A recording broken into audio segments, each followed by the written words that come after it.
ازيكم يا جماعه؟ عاملين ايه؟ انا بنتي كل شويه ما تقول لي قومي اعملي شعريه باللبن. دي تقريبا مش شعريه، دي تقريبا مخروطه. يعني المهم اللي احنا هنعملها زيها زي الشعريه بالظبط، بس هي طعمها حلو. انا جربتها قبل كده وطعمها جميل، عجبت الولاد قوي وكده، وقلت ايه اعملها معاكم. هي بس الشعريه دي هتتحمر في معلقه سمنه بلدي او سمنه صناعي، مش هتقول لا اي سمنه، وعليها كوبايه لبن بس. نعملها سوا وجربوها وقولوا لي رايكم ايه. اكيد طبعا انتوا كلكم عارفينها يعني، بس انا اول مره بصراحه، يعني دي تاني مره اجربها. يعني لما جبت الكيس عملته ده على مرتين، دي المره التانية، فقلت اعملها معاكم. هنجيب حله ونحطها على النار. انا رجعت تاني، جبنا حله وحطيناها على النار، وحطيت معلقه سمنه كبيره حسب ما انتوا حابين، يعني ده النسبه دي كويسه، لاني ما بحبش الحاجه يكون فيها دهون كتير. ريجيم صحه، وفي نفس الوقت توفير عشان الغلا اللي احنا فيه ده. وهحط عليها الشعريه، لازم احمرها شويه، اللي هي تقريبا مخروطه. يعني انا بس انا عشان ما بعملهاش كتير، هي دي تقريبا مخروطه، واللي متاكد ان هي دي المخروطه فعلا يقول لي في التعليقات.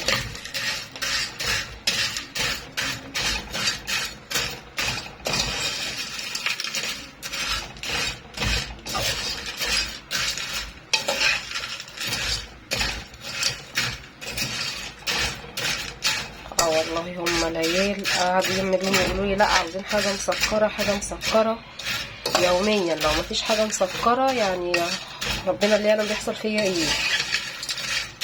ربنا يخلي لكم عيالكم يا رب، ويخلي لي ولادي يا رب.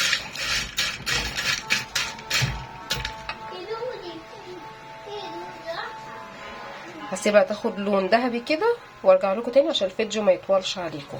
وانا حاطه بس شويه ميه يغلوا، لاني على طول هسيبها تستوي في شويه ميه قبل ما احط عليها اللبن عشان ما تتخنش.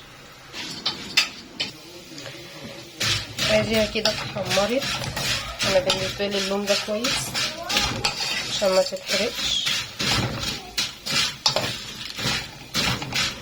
وهننزل بقى عليها معلش بعتذر عن الاضاءه بقى.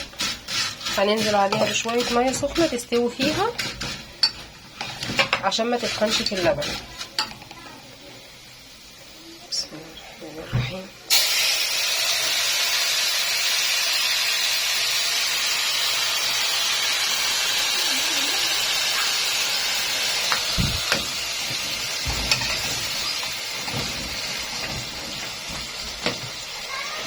تستوي وارجع لكم تاني. هي في السوا، وهي بتستوي بقى كده نحط معلقتين سكر عشان تسكر المخلوطه نفسها، ما تبقاش مسخه.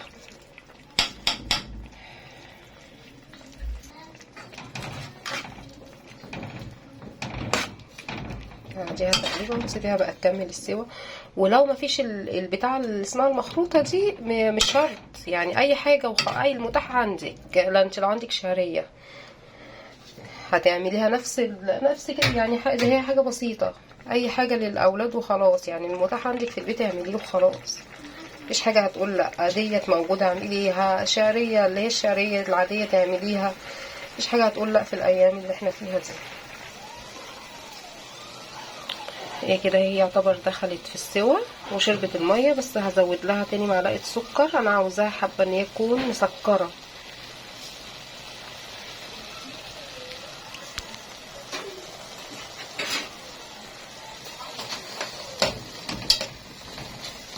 لازم تسوي سواء شعريه او المخروطه ديت، لازم تسووها بميه عشان تشرب الميه وتستوي، عشان لو سويتوها في اللبن هتختم وهتكلكع.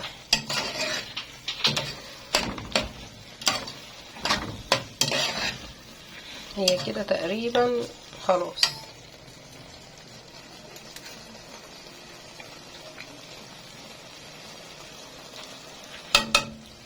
بس انا هستنى عليها دقيقه تاني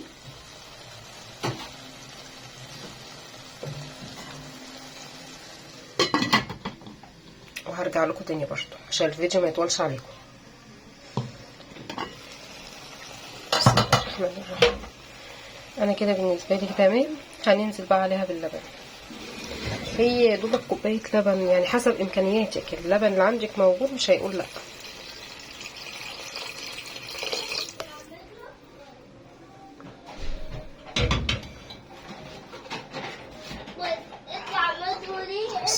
اللبن بس هسيبها تسخن شويه مع اللبن بس. تمام كده، سيبها بقى تاخد غلوه بس بسيطه بس كده، ما تكملش نص دقيقه على النار، وارجع لكم تاني نغرفها بقى سوا. انا كده خلاص، وهنحط بس نقطه فانيليا. انا مش متوفر عندي دلوقتي الفانيليا الاكياس، نصبها بقى.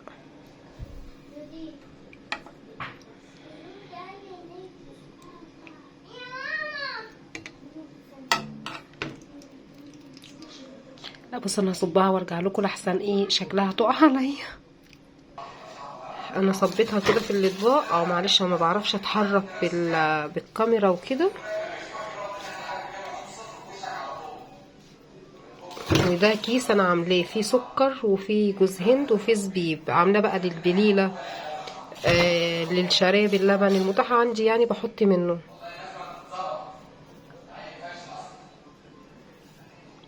هي تحس ان اللبن مغمق شويه عشان الشعريه انا حمرتها بس كده، وبالهنا والشفا.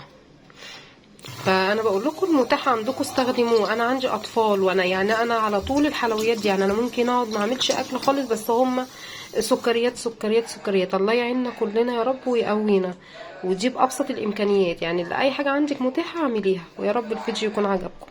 باي باي.